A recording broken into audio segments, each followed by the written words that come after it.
Well, thank you for including me today. And I want to start by just saying how much I agree with the mayor's comments about the strength of America being drawn from the diverse communities and the immigrant communities and refugees that we have welcomed into this country.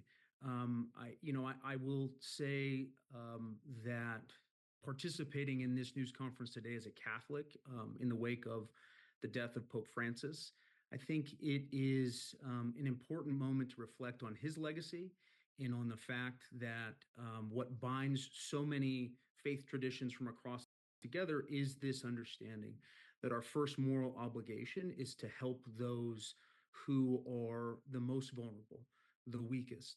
And there is no community in the world, fundamentally, that is safe, and will always be safe from political violence, from war, from famine, from disease. We have been blessed in this country with great power and great resources.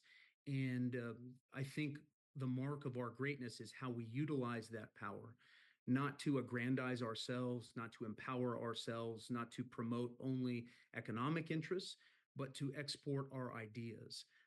And the most fundamental idea that can be shared with the world about the American spirit is our generosity.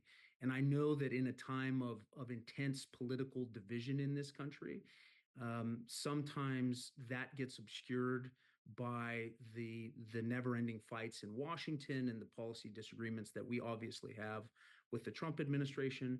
But at its core, I continue to believe that the American people are a very generous people, which is why we have such strong support for helping refugees from across the world. And one of the things that we should always be mindful of is how we would wish to be treated if we were a stranger at the door.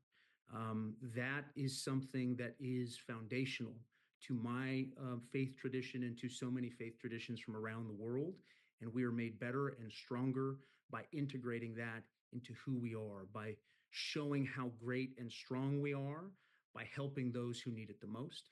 And that's why I'm willing to support and defend this program, to continue to advocate for the rights of refugees and the dispossessed. I think it's what makes America truly great, and it should be a centerpiece of our foreign policy, our national policy, and our moral calling in the next century.